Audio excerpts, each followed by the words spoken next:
You could almost set your watch by the Manhattan DA and how quickly they respond to Donald Trump's efforts to try to avoid his sentencing on the 10th of January.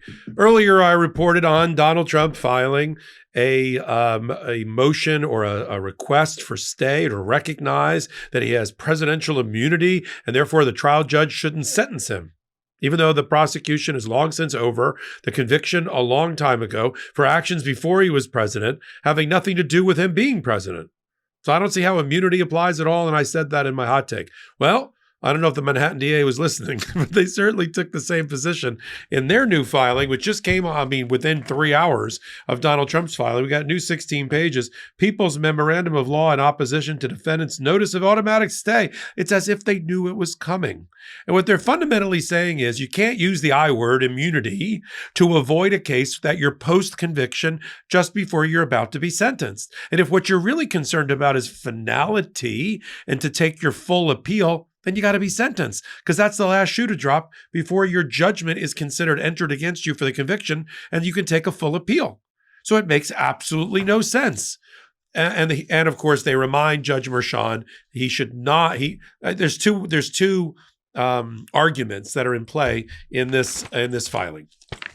One, the judge is not automatically divested of jurisdiction just because this guy, Trump, happened to become elected a president again and is certified today and is going to be inaugurated on the 20th. Because all of the immunity divestiture of jurisdiction cases, including those involving Donald Trump's own names, that's when you have a prosecution that's about to start or is in play or in progress. We don't have a prosecution that's in play or in progress. We have a conviction. So there's no impact or impairment or impeding on the office of the presidency. That conviction has been in the can and on the shelf for a long, long time. We're just talking about sentencing, which is just the final act in order to reinforce or validate the sanctity of the jury process and not just toss it into the street, into the trash. Let me read to you from some of the flavor, the tenor of this filing so you understand where we're going. This has been filed with Judge Merchan.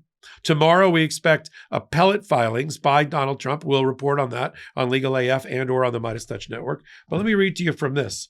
It says, the court should deny defendant's request that the court immediately vacate the sentencing hearing. The notice of appeal that defendants will file with the appellate division does not divest the court of jurisdiction or otherwise automatically stay these proceedings.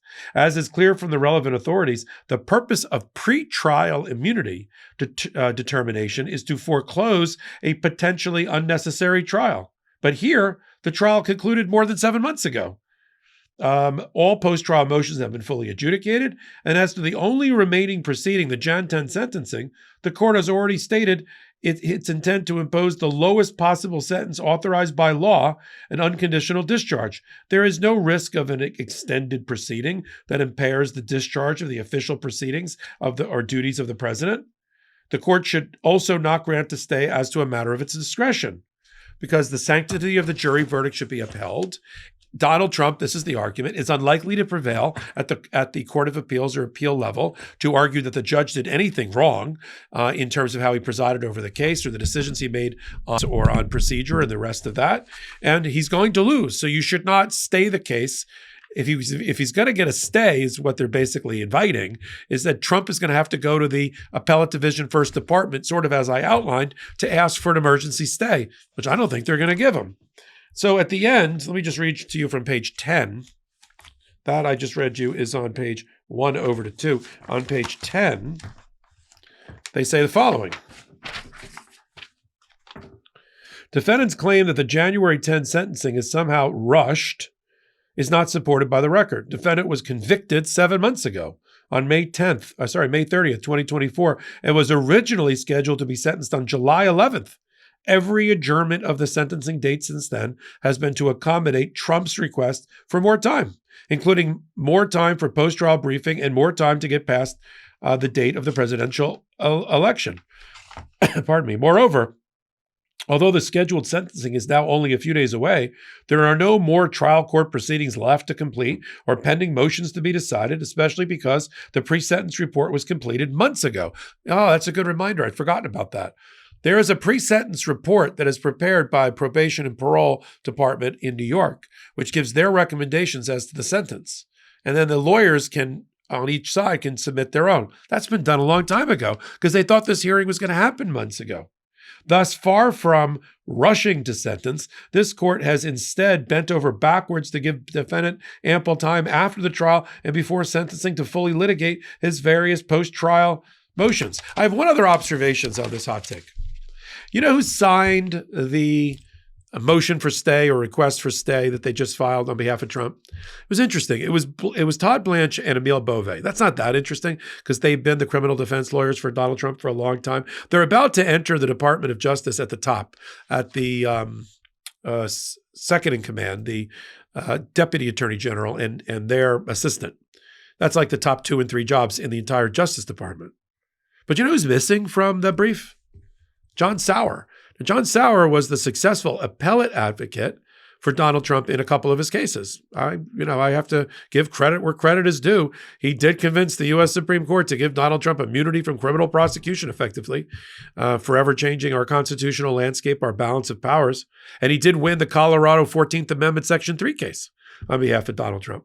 And he's going to be the Solicitor General of the United States under Donald Trump, which we refer to as the 10th Justice. Where was he on the brief?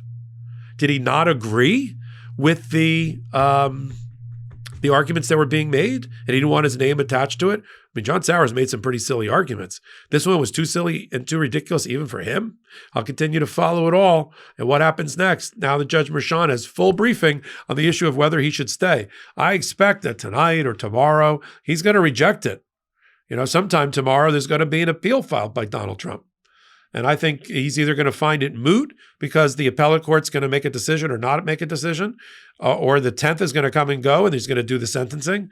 Well, but we'll see. Merchan's pretty good at issuing orders. Sometimes we don't find out about him for a few days, but I think he'll issue an order on this one, and I think it'll deny the motion for stay, and move forward on the 10th.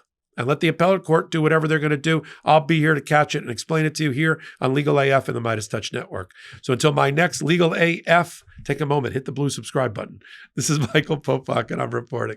In collaboration with the Midas Touch Network, we just launched the Legal AF YouTube channel. Help us build this pro-democracy channel where I'll be curating the top stories, the intersection of law and politics. Go to YouTube now and free subscribe at Legal AF MTN. That's at Legal AF MTN.